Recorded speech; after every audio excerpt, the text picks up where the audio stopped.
রাজধানী দিল্লি আর বায়ু দূষণ এই দুটি শব্দ যেন একে অপরের সঙ্গে ওতপ্রোতভাবে জড়িয়ে গিয়েছে। প্রতি বছর দীপাবলির পর থেকেই দূষণের চাদরে ঢেকে যায় রাজধানী। এবারও তার ব্যতিক্রম হয়নি। এই পরিস্থিতিতে নভেম্বরের শুরু থেকেই শহরের দূষণ নিয়ে ইন্ডিয়া গেটের সামনে বিক্ষোভ দেখানো শুরু করেছেন দিল্লিবাসীর একাংশ। তবে এই বিক্ষোভের তাল কেটেছে রবিবার। দূষণ বিরোধী বিক্ষোভে এবার দেখা গেল নিহত মাও নেতা মধভি হিদমার সমর্থনে পোস্টার, জানিয়ে তুঙ্গে রাজনৈতিক তরজা। সমাজ মাধ্যমে ভাইরাল সেই ভিডিওতে দেখা যাচ্ছে একদল মানুষ স্লোগান দিচ্ছেন দিল্লি দূষণ নিয়ে।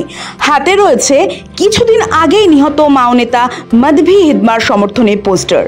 অবস্থান কর্মসূচি চলতে থাকায় নিরাপত্তা কর্মীরা ঘটনাস্থলে পৌঁছান এবং বিক্ষোভকারীদের সরে যেতে বলেন।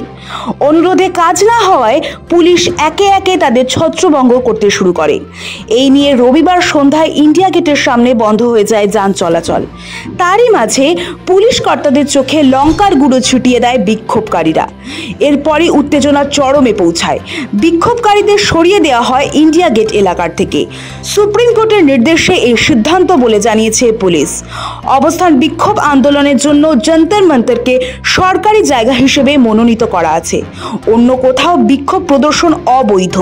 তাই বেআইনি জমায়েত ও বিক্ষোভ এবং সেই সঙ্গে সরকারের কাজে বাধা দেওয়ার অভিযোগে বিক্ষোভকারীদের বিরুদ্ধে দায়ের হয় এফআইআর। আটক অন্তত 20 জন। এদিকে বিক্ষোভকারীদের বিরুদ্ধে পুলিশের পদক্ষেপের প্রশংসা করে দিল্লি উন্নয়ন মন্ত্রী কপিল মিশ্রর মন্তব্য, এই ধরনের মতাদর্শের উপযুক্ত জবাব পুলিশ দিয়েছে।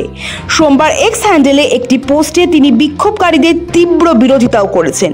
সামাজিক আন্দোলনের নামে জিহাদি এবং নকশালদের নতুন এই পন্থাকে সরকার কোনোভাবেই সমর্থন করে না বলে উল্লেখ করেছেন কপিল মিশ্র।